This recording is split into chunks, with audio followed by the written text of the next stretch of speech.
Inside Wisconsin is brought to you by Bay Care Clinic, Cobblestone Creek, the University of Wisconsin-Platteville, Mill Home Supper Club, Festival Foods, Capital Credit Union, and North Star Mohican Casino Resort. All right, here we go. Television's John Buccigross. Shut up and sit down. So here he is, John Buccigross. As you can see, Trevor, we have matching T-shirts.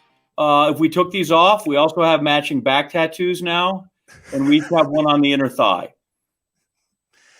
I must have missed all that. I mean, I was there when you guys bought the T-shirts, but I'm kind of glad I wasn't there for the rest of that. Yeah, well, there were a few things that sometimes it's better not to know those things. So, Butch and I had a great weekend. We were there 4 days. You say you don't want to talk about the Chicago part, so we'll take. Yeah, if we could just take the border north. Mars Cheese Castle.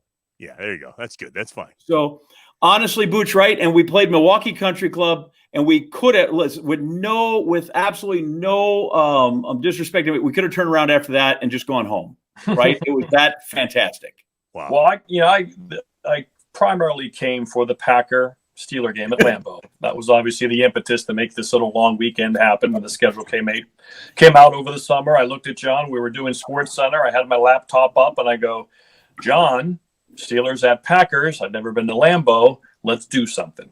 And then from there, it turned into just an amazing 4-day trip. Milwaukee Country Club, top 100 course. I have one of those top 100 courses in the United States plaques, like a lifetime goal of mine. Soft goal, not a hard goal. I'm not going to kill myself, but it gives me what that plaque has done for me since I got it. It's given me really a kick in the butt to go places. It's almost like an incentive. Let's try to make it happen. So that happened. It was a beautiful day in Milwaukee, great company, great golf course, and that started the trip off. Yes. So, Bucci, you've been to Wisconsin before, though. This wasn't your first trip to the state, but it was definitely your first trip at Milwaukee Country Club and your first visit to Lambeau, yes? Yeah, not my first cheese curd. I played Whistling Straits. I've been to a Brewer game, Brewers Astros back in 2011. It was the night that they filmed the Mr. 3000 extra stuff at Miller Park. Oh, so cool. Bernie Mac was there. He was out in the on-deck circle, for 30 quick seconds during the game, like seventh inning stretch. Also during the seventh inning stretch, all the extras sprinted on the field. They took their positions. Obviously, the cameras were ready for them and got a quick, in literally 30 seconds, they sprinted off. So they did it right in the middle of the game. And they also announced, if you want to, stay after the game for more shots. I'm sure they put a bunch of people behind the first base line and the third base line. We had to go, me and my son. It was his 11th birthday. We played Whistling in the morning and then went to a Brewer Astro game at night. Lance Berkman broke the Brewers' hearts with a home run. That was Lance in his prime days. And I've been to Madison a couple times calling college hockey for Madison. So, yes, Anna Blake Jeffrey on charity event one summer as well, which was a great time. So I got Madison in the summer. So, yeah, I've been to Wisconsin. I love Wisconsin. I'm an Ohio guy. Lots of similarities. Right. Give me a feel for the Midwest, because you said that. It was very nice. You tweeted out, I could move here, I could live here. But there is something we've talked on this show a lot. I don't know if it's necessarily unique, but there's certainly in common that the flyover states, the middle of America has, whether it's just a simple hello, whether it's a stop on the side of the road to change your tire. But there's something about these places. I don't know what it is that bonds them, but there's something about them that connects sort of all those places. It does, yeah. And my definition of the Midwest is Williamsport, Pennsylvania to Breckenridge, Colorado. To me, that is the Midwest. And yeah, I'll never forget when I moved to New England from Ohio. And I really remember from my ex-wife, she mentioned how she'd go to the grocery store and no one was looking at her in Connecticut. No one would talk to you. And it's really stark. You really notice it, especially when you experience it for the first time. Now, in the end, people in the New England are great, in Connecticut and Massachusetts. It just takes them longer to kind of get there. And so it's just so apparent and stark in the Midwest that, yes, there's just an overall warmth of people, an openness, a neighborly cul-de-sac. Let's have a bake sale kind of a vibe that is really cool. And when I go back to Steubenville for my high school friends, I go back to Tiffin, Ohio, the northwest part of Ohio, up near Toledo for the college friends. It is really stark, and I miss it. And and I love it. And part of me wants to, return to the Midwest and teach on campus and coach the golf team and feel that whole Midwest vibe again, because it's I love it and I feel right at home. Well, I can confirm you can coach a hell of a golf swing.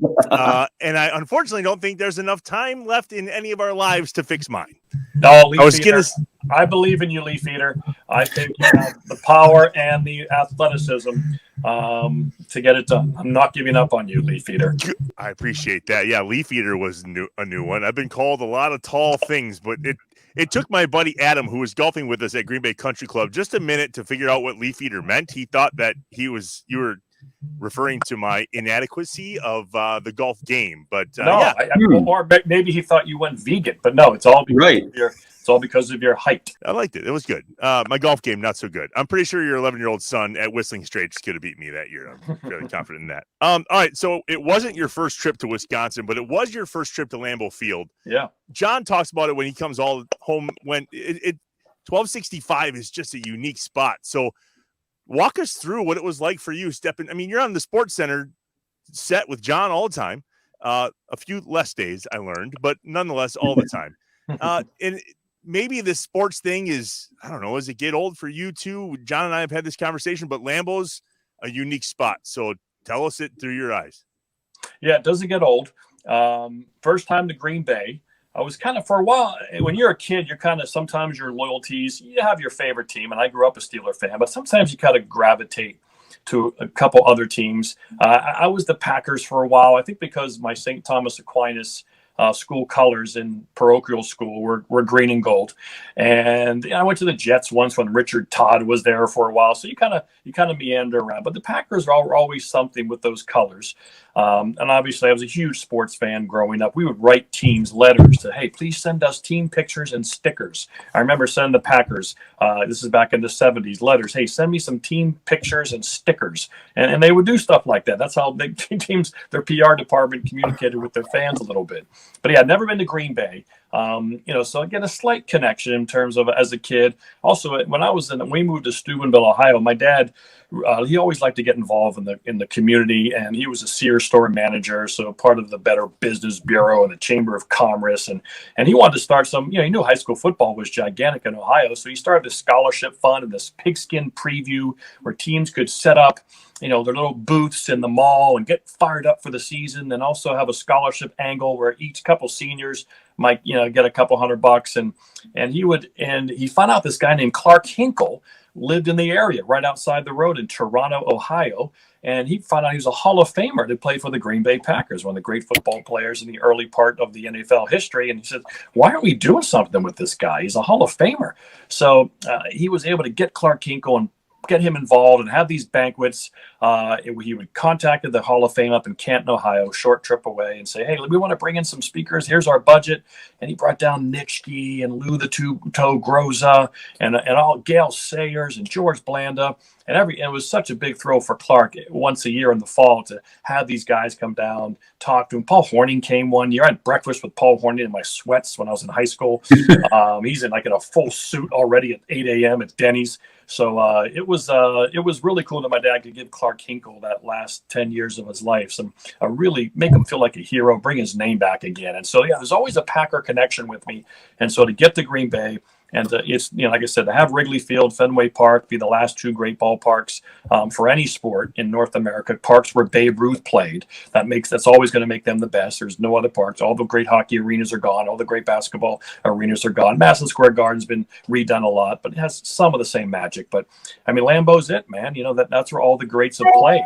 And so it stands out on its own among the rest. And I wanted to feel it and experience it. And it was just phenomenal.